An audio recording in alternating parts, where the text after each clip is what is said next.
assim: Rogo-vos, pois, irmãos, a misericórdia de Deus, que apresentei os vossos corpos por sacrifício vivo, santo e agradável a Deus, que é o vosso culto racional. E não vos conformeis com este século, mas transformai-vos pela renovação da vossa mente, para que experimenteis qual seja a boa, agradável e perfeita vontade de Deus. Esse texto ele é interessante, Esse texto é interessante e às vezes a gente não percebe, porque a gente fica muito preso, principalmente no versículo 1. Mas esse texto ele traz uma profundidade e de uma explicação que salta aos olhos. Qual é? Eu gostaria que você prestasse atenção nessa parte final do verso 2. Para que experimenteis qual seja a boa, agradável e perfeita vontade de Deus. Bom, o que o apóstolo Paulo está informando aqui? Essa parte final do verso 2 nos diz que tem algo que atrapalha os cristãos romanos de descobrir qual a vontade de Deus. Porque ele vai falar que tem uma coisa que está impedindo vocês de conhecer a vontade de Deus. O que está impedindo de conhecer a vontade de Deus? Essa é a questão. E aí, gente, o que é que impede a igreja, e nós temos a igreja nesse curso, o que impede os nossos irmãos e as nossas ovelhas a descobrir qual é a vontade de Deus? Nós temos que explicar o que pode fazer. Olha lá, e não vos conformeis com este século. Aion, no grego, né? Aion pode ser um tempo indefinido. Um tempo indefinido. Pode ser também que aqui que eu quero trabalhar, cultura. Claro, é um sinônimo. Porque vamos entrar, e aí eu falei para vocês na nossa introdução, nós temos que muitas vezes ler a Escritura com a mente do século I para a gente entender o que está acontecendo. Ok, a igreja está em Roma. Roma era a cidade perfeita, do ponto de vista romano. O que Roma oferecia para o mundo? De Roma saía a famosa Pax Romana, né? O que saía de Roma também? A cultura. A lei. Mais do que lei. A iuris, que é mais do que a lei. A iuris ou a justiça, que inclusive influencia até os nossos dias hoje. O que mais sai de Roma? Vamos lá, vamos trabalhar. O que mais sai de Roma? Política, a polis, a política, a força, muito bem falado. Agora, dentro do mundo romano, fora do mundo romano, como que os povos eram chamados? Gentios. Bárbaros. Ou seja, bárbaros, porque eles não têm a cultura romana. Inclusive, os romanos chamavam eles de pagãos. Paganismo. O que significa a palavra pagão? Rural. Eles falavam assim, os romanos: esses bárbaros aí são pagãos, porque eles cometem atos terríveis nos seus cultos, os seus deuses são deuses fracos, não são deuses importantes. Os deuses importantes estão em Roma. Então, se você para pensar que o cara está imerso numa cultura que eles são melhores do que todo mundo, e que todo mundo que não é do Império Romano é um bárbaro, eles são os melhores. Então, o que projeta na mente do cristão romano do século I? Uma coisa que está fazendo eco hoje. O quê?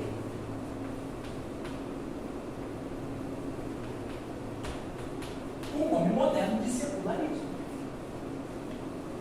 Na mente do cristão romano, eles estavam num nível excelente, só que com esse secularismo e esse antropocentrismo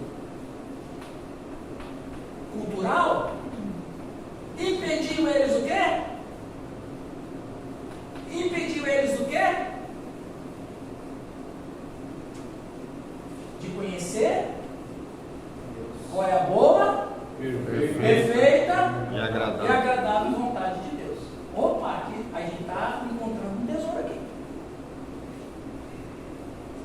Em outras palavras, Paulo vai dizer ali, agora com essas informações, vamos a campo, não é? E não vos conformeis com este aion, ou com este século, ou com essa cultura. Qual cultura? É essa cultura.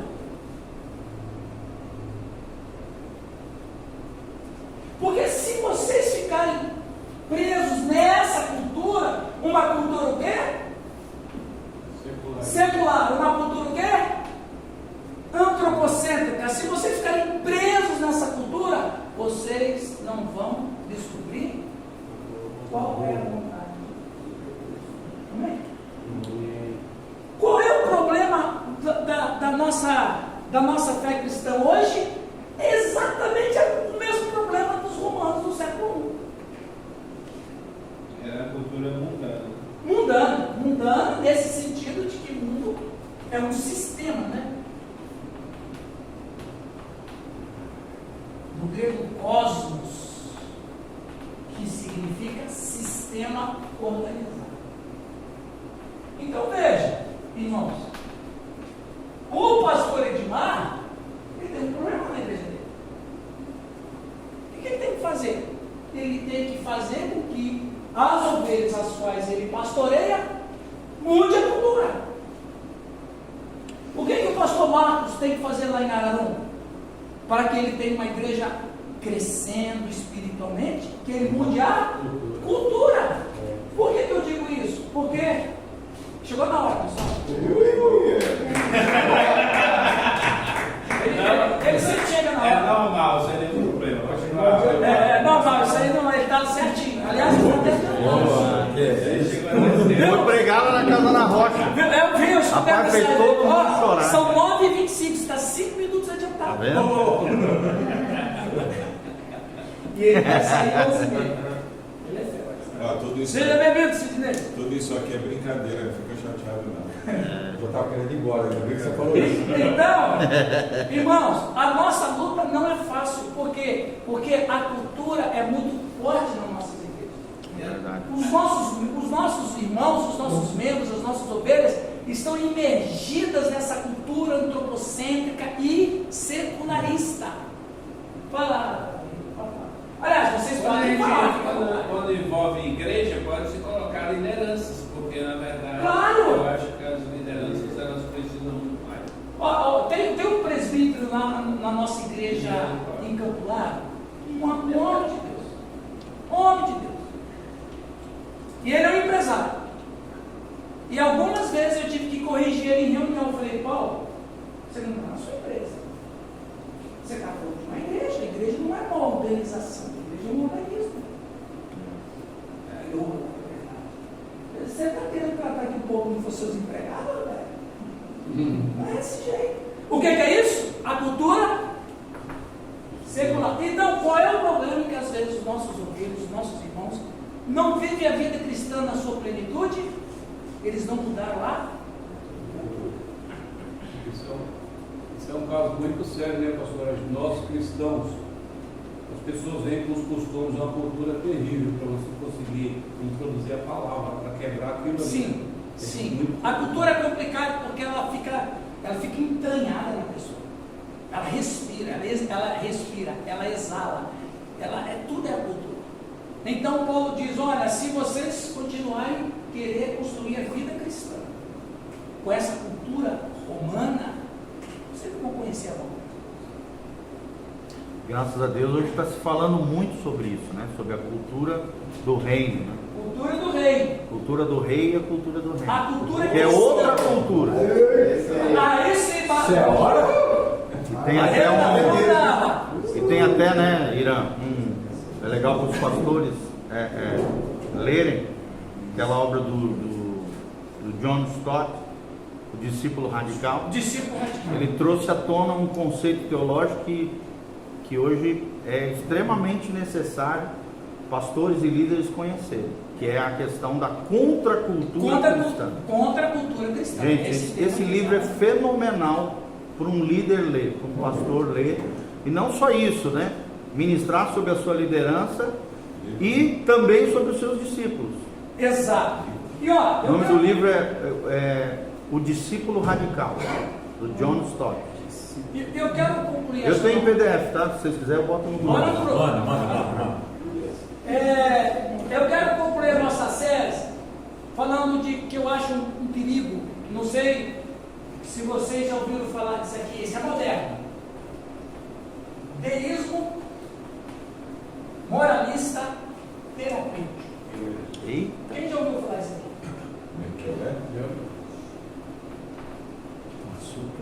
Deísmo moralista terapêutico. Isso aí é a nova moda. Não, viu, Júlio? Não é no mundo. É a nova moda lá Na igreja. na igreja. Eita. Vamos lá. Deísmo. Aí vocês vão matar no peito, botar na coxa e sair jogando. O que é o deísmo? O que é o deísmo?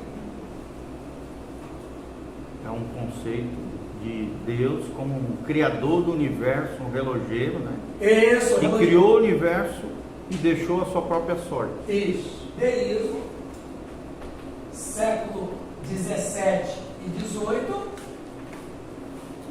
ele vai ensinar que Deus criou o mundo, Deus fez o relógio funcionar, deu a primeira corda e agora vocês podem Se virar. sozinhos. E, na verdade,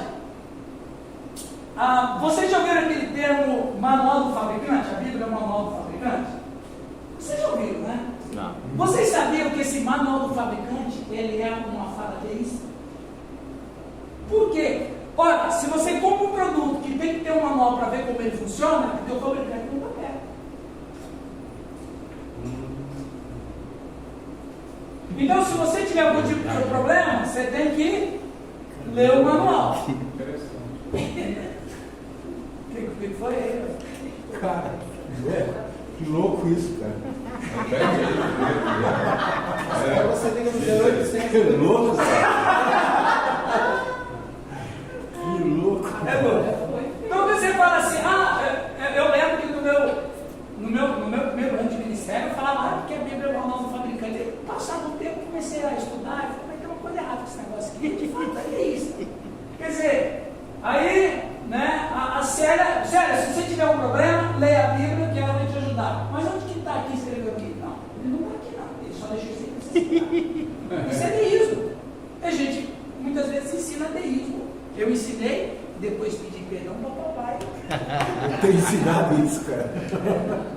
Então, deísmo. Então, Deus me criou e Largou a própria. é interessante sobre o deísmo é que, por exemplo, quando o deísmo ele se fortaleceu principalmente na Inglaterra, mas na verdade eles queriam apresentar uma outra coisa, mas a rainha, a dona da igreja da Inglaterra, não ia aceitar outro tipo de ideologia ou filosofia ou teologia que não fosse criação. Então eles aproveitaram o deísmo e aí entrou na Inglaterra. Moralista! Não, moralista agora. Volta um pouquinho ali, por favor. Sim.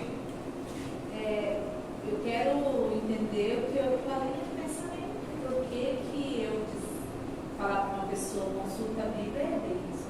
Não. Dentro dessa perspectiva de que você fala que é o manual do fabricante. Fora disso, não. Fora isso, você tem que, olha, lê a Bíblia, Deus vai falar com você, né? Deus vai se revelar para você, Deus vai se comunicar com você, etc, etc. Mas quando você fala manual do fabricante, você está indo para uma outra linha. Então, ler a Bíblia não é problema. Aliás, a gente deve ler a Bíblia. abençoado. Mas para mim ela é uma nova fabricante. Não, mas é a perspectiva, por exemplo, se você tiver uma perspectiva que a Bíblia ela revela muito mais você do que o próprio Deus, aí você muda de perspectiva. E aí, juntamente aí, Deus, tem outra questão. Tem a teologia natural. Isso É a vai. revelação do próprio homem, né? O que é a teologia natural? Ele é meu parceiro. O que é a teologia natural? O que ensina a teologia natural? Eu vibro. É a filosofia que diz o seguinte: você olha para a natureza e você chega a uma conclusão. Sim. Deus criou. Deus não, alguém criou. Aí o cristão vai dizer, foi Deus que criou. Mas a teologia natural não fala se esse Criador me ama, se ele tem um propósito para a minha vida, se ele vai participar da minha vida. Então a teologia natural ela é limitada por isso. Porque ela apresenta um Deus que cria, mas ela não diz o que esse Deus tem para a gente. O manual do fabricante vai mais ou menos nessa linha. Claro, a gente lê aqui com Deus do nosso lado. O manual do fabricante dá a ideia de que Deus me criou, se ausentou, mas deixou aí para a gente ler. É como aí o Rio falou. Moralista. Querendo ou não, né, Irã, quando a gente coloca a Bíblia num patamar de um manual do fabricante, você reduz, né, a própria essência do que é a Bíblia. Porque até no próprio nome Bíblia, vem de Biblos, né, que significa o livro dos livros. Quer dizer, não é qualquer livro, né, ela está num outro patamar, acima de qualquer livro, qualquer manual, qualquer coisa que existe nessa terra. Exato. Então, essa fala do manual do fabricante é simplesmente não em relação à Bíblia que Deus não está com você, não. É só essa fala. Eu acho que para simplificar isso aí, você pode colocar assim: deísmo não tem um Deus relacional. Isso. Essa é a grande Essa é. Exatamente. Ele criou, mas não relaciona. Exatamente. Não é um Deus pessoal. Né? Exatamente. Ele Pessoalidade. Não tem esse Deus relacional. não tem. Criou e abandonou. Criou e abandonou. Ele deu o fabricante do relógio, fez o relógio, deu a corda e se ausentou. Mas o moralista é a falsa crença que Deus abençoa as pessoas porque elas são Boa. boas. Não, Deus vai me abençoar porque eu sou uma boa pessoa. Do sono. Eu sou, exatamente, eu sou. Eu sou o justo. É o imperativo categórico de Immanuel Kant. Qual é o imperativo categórico de Immanuel Kant? A moral e a ética. E terapêutico, aí você sabe que é terapêutico. Promove cura. É o prazer de me sentir bem. Então, o autor dessa ideologia nova dentro da cristã, um homem chamado Christian Smith,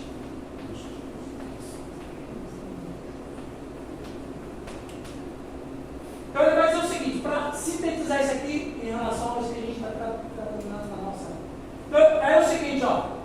O Deus que me criou, ele me criou, me deixou à vontade, e ele vai observar de longe as minhas boas ações, motivadas pela razão, né? E depois de todas essas coisas, eu vou ter a necessidade de sempre me sentir bem. Se eu tiver algum tipo de problema, então eu vou falar com ele. Mas necessariamente, aí o Dimar falou, ele não precisa estar comigo 24 horas. Porque as minhas boas obras já me justificam. A minha ética, a minha moral, a minha vida limpa, a minha religiosidade é o suficiente para que eu seja salvo. Então Deus não participa da vida da pessoa. Deus só participa da vida da pessoa se a pessoa tiver um problema e convocá-lo. E aí isso aí o Christian Smith vai chamar de deísmo moralista terapêutico, que é o que muita gente chega na nossa igreja querendo. E praticamos. Pessoas que servem a Deus com motivações erradas. Totalmente. Aí- Deus como se Deus fosse só um resolvedor de problemas. Exatamente. Agora, veja a dificuldade que nós em nossa igreja nós temos.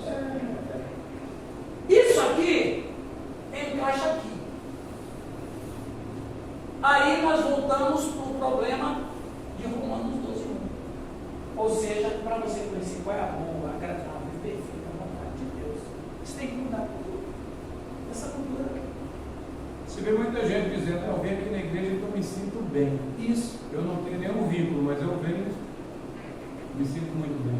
Amém, pessoal? Simpatizantes gostam. Essa sua última fala. Simpatizantes gostam. Irmãos, vamos terminar com esse dom Pentecoste aí? Terminando essa sua fala, Paulo tem que falar hoje outra vez alguma coisa. Sim. Temos que falar. E ele continua falando, né? Faz 2.000 anos que ele está falando. Eu acho que também o grande problema desse aí é aquele termo lá do grego parnegenesia, que é esse novo nascimento. Porque se você nascer de novo, você tem que viver a cultura do reino. Exatamente. Então esse é o problema das igrejas hoje. Nós vivemos uma cultura secularista, antropocêntrica, terapêutica, que você falou aí, moralista, seguimos os ritos, colocamos jugo e não há uma expectativa de relacionamento, um Deus relacional. Não. Um Deus punitivo. Aí você vai chequezar, vamos falar isso aqui daqui a pouquinho. E por Aí não você vai apresentar- pegar. Irã, e por não apresentar esse Deus relacional, isso acaba afetando até a organização, né? No sentido de que os irmãos não criam afetos e relações Isso. dentro da comunidade. Né? Não se torna uma igreja relacional. Exato. Porque eu mal me relaciono com Deus. Como é que eu vou me relacionar com meu irmão? Quem eu vejo, né? Então, E essa questão relacionada afeta. é tão interessante, porque, por exemplo, não tem aquele famoso salmo lá, feliz a nação cujo Deus é o Senhor? Vocês conhecem qual é esse salmo? Sim. Você sabe o motivo cultural pelo qual o salmista escreveu aquilo? Todos os outros deuses nunca se relacionaram com seus adoradores. Só o Deus de Israel se relacionava. O Deus de Israel era o único Deus que tinha relação afetiva com seus. Aleluia! Ô, glória! Você gostou da afetiva? Eu não falei. Então aí o salmista diz: feliz é a nação cujo Deus é o Senhor. Por quê? Porque o Deus de Israel é um Deus que se relaciona. Aí alguém já falou bem assim: mas e o Alá do Alcorão? Eu falei assim: o Alá do Alcorão não existe. é um Deus impessoal. Ele é um Deus impessoal, ele só serve para receber adoração. Não adianta fazer orações para ele, porque ele não vai te ouvir. E essa é uma das chaves, né, missiológicas para a gente ganhar Muitos um árabe para Muitos Jesus. convertem. Aí você fala bem assim, mas como é que pode tanto Islã converter o cristianismo, a fé cristã, e mesmo se tiver que morrer, ele morre? Porque ele descobre o único Deus que se relaciona com as pessoas. Sim. Que ele nunca teve isso. Ok, terminando, gente, queridos.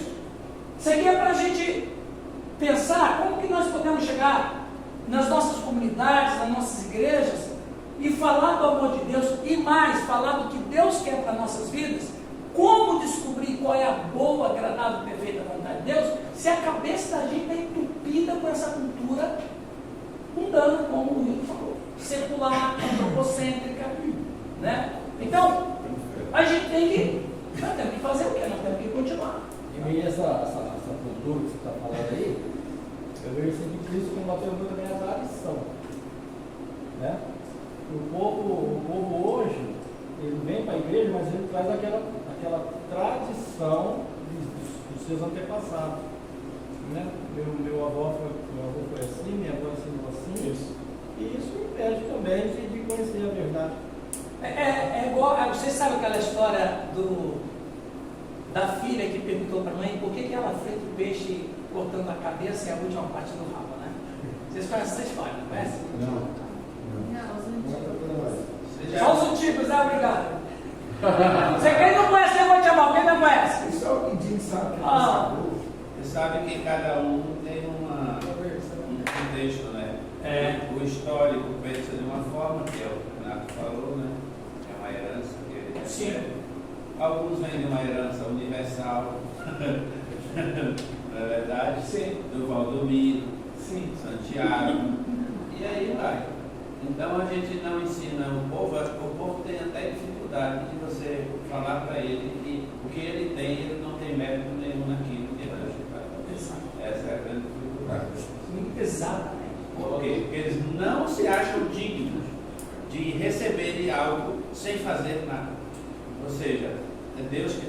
porque ele quer e acabou. Você não merece Deus. Então, a ovelha, ela quando ouve isso, você falando isso, ela, puxa, caramba, eu vim no culto, mas eu estou indo na campanha 7 semanas. Então, agora está dizendo que eu não preciso fazer nada para receber, entende? É porque está impregnado do próprio catolicismo. Então, todos nós, O sacramento. ensinamos um pouco dessa forma. Né? Ué, se for dentro disso daí, doutor, nós estamos tudo ferrados. Nós somos seculares, nós somos católicos, nós somos uma ramificação romana. Né? Não temos nada a ver com Jesus. Né? Nós somos tudo romano. Por isso que Templo, cultos, bancos, isso. pastor lá, a 200 metros da comunidade. Tudo isso que vocês estão aqui, nós estamos fazendo um arrazoado aqui de manhã, é exatamente, agora a gente entende talvez melhor, quando o apóstolo diz, transformai-vos pela renovação da vossa mente, para que experimenteis qual seja a boa, agradável. Vamos entrar em Coríntios? Eu acho que o Romanos está melhor. Vai, eu peguei. Faz a ponte. O peixe. Falta do peixe lá. Peixe. É que a filha falou bem assim, mãe, por que quando você vai fritar o peixe, você corta a cabeça e a parte do rabo e só deixa o meio? É assim que tem que fazer. Tá bom, mas a menina não. A pergunta da sua avó, ela que me ensinou assim. Daí a menina foi para a avó. Ó, avó, por que a mãe corta, né, a cabeça mais para trás um pouquinho, a parte do rabo para trás e fica no meio do peixe? Eu aprendi isso com a minha mãe. Então, eu tenho que ver com a sua bisavó. Aí a menina foi para a bisavó, quando estava vendo a história, ela disse, porque a gente tinha uma frigideira pequenininha. E daí não dava para fritar o peixe inteiro, então eu cortava. Então, essa história é o que o Will conta que vocês estão falando. Vamos abrir, vamos ver que tem vida depois da curva, né? Oremos. Senhor Deus, obrigado por esta manhã. Aleluia. Obrigado pela vida desses irmãos e irmãs. Amém. Que o Senhor Deus continue ministrando no nosso coração, abençoando nossas igrejas, nossas comunidades. O Senhor Deus use nossas vidas para que eles possam conhecer qual é a boa, agradável e perfeita vontade do Senhor. Assim oramos, pedimos Amém, a bênção sobre esse nosso momento com a sua palavra do Espírito Santo, divino professor, ministra em nós. Em nome de Jesus. Amém. Ok, fazer uma breve recapitulação.